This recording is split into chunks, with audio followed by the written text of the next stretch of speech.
ನಮಗೆ ಯುದ್ಧ ಬೇಡ, ಗ್ಯಾಸ್ ಬೇಕು. ಇದು ವಾಟಾಳ್ ನಾಗರಾಜ್ ನೇತೃತ್ವದಲ್ಲಿ ಕೇಳಿಬಂದಂತಹ ಮಾತುಗಳು. ವಾಟಾಳ್ ನಾಗರಾಜ್ ನೇತೃತ್ವದಲ್ಲಿ ಪ್ರತಿಭಟನೆ ನಡೀತಾ ಇದೆ. ಅತ್ತಿಬೆಲೆ ಗಡಿ ಗೋಪುರದ ಬಳಿ ವಾಟಾಳ್ ನಾಗರಾಜ್ ನೇತೃತ್ವದಲ್ಲಿ ಪ್ರೊಟೆಸ್ಟ್. ಕಾರಣ, ನಮಗೆ ಯುದ್ಧ ಬೇಡ, ನಮಗೆ ಬೇಕಾಗಿರೋದು ಗ್ಯಾಸ್. ಇದು ಕನ್ನಡ ಪರ ಹೋರಾಟಗಾರ ವಾಟಾಳ್ ನಾಗರಾಜ್ ನೇತೃತ್ವದಲ್ಲಿ ನಡೀತಾ ಇರುವಂತಹ ಪ್ರತಿಭಟನೆ. ಅತ್ತಿಬೆಲೆ ಗಡಿ ಗೋಪುರದ ಬಳಿ ವಾಟಾಳ್ ನಾಗರಾಜ್ ನೇತೃತ್ವದಲ್ಲಿ ಪ್ರೊಟೆಸ್ಟ್ ನಡೀತಾ ಇದೆ. ಸಿಲಿಂಡ್ರು, ಸೌದೆ, ಹೆದ್ದಾರಿ ಮಧ್ಯೆ ಈಗ ಇಟ್ಟು, ಅಂದರೆ ಸಿಲಿಂಡ್ರು ಮತ್ತು ಸೌದೆಯನ್ನು ಹೆದ್ದಾರಿ ಮಧ್ಯೆ ಇಟ್ಟು ಈಗ ಹೋರಾಟ ಮುಂದುವರಿಸ್ತಾ ಇದ್ದಾರೆ. ಟ್ರಾಫಿಕ್ ಜಾಮ್ಗೆ ವಾಹನ ಸವಾರರು ಪರದಾಡ್ತಾ ಇದ್ದಾರೆ. ಕೂಡಲೇ ವಾಟಾಳ್ ಹಾಗೂ ಸಂಗಡಿಗರು ಒಂದು ಕಡೆ ಈ ಪ್ರೊಟೆಸ್ಟನ್ನು ಕೈ ಬಿಡಬೇಕು ಅನ್ನುವಂಥ ಮಾತುಗಳು ಕೇಳಿ ಬರ್ತಾ ಇದೆ. ಯಾಕಂದರೆ ಅಲ್ಲಿ ಸಹಜವಾಗಿ ಟ್ರಾಫಿಕ್ ಜಾಮ್ ಉಂಟಾಗ್ತಾ ಇದೆಯಲ್ಲ.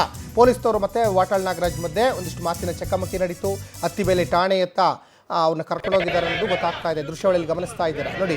ಖಾಲಿ ಸಿಲಿಂಡರು, ಪಾತ್ರೆ, ಸೌಟು, ಸೌದೆ ಎಲ್ಲವನ್ನೂ ಇಟ್ಕೊಂಡು ವಾಟಾಳ್ ನಾಗರಾಜ್ ನೇತೃತ್ವದಲ್ಲಿ ಅಲ್ಲಿ ಪ್ರತಿಭಟನೆ ಮಾಡ್ತಾ ಇದ್ದಾರೆ.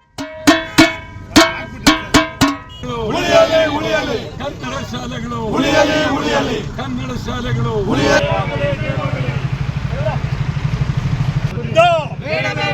ಯುದ್ಧ ಬೇಕು, ನೀತಿಗೆಟ್ಟ ಕೇಂದ್ರ ಸರ್ಕಾರಕ್ಕೆ. ಎಲ್ರಿಗೂ ಸಿಕ್ಲೆ ಬರ್ತೀರಾ? ನಾನ್ ಮುಂದೆ ಬರ್ಲಾ? ಕನ್ನಡ ಶಾಲೆಗಳು ಕನ್ನಡ ಶಾಸಕ ಹೈದರಾಬಾದ್ ಕರ್ನಾಟಕದಲ್ಲಿ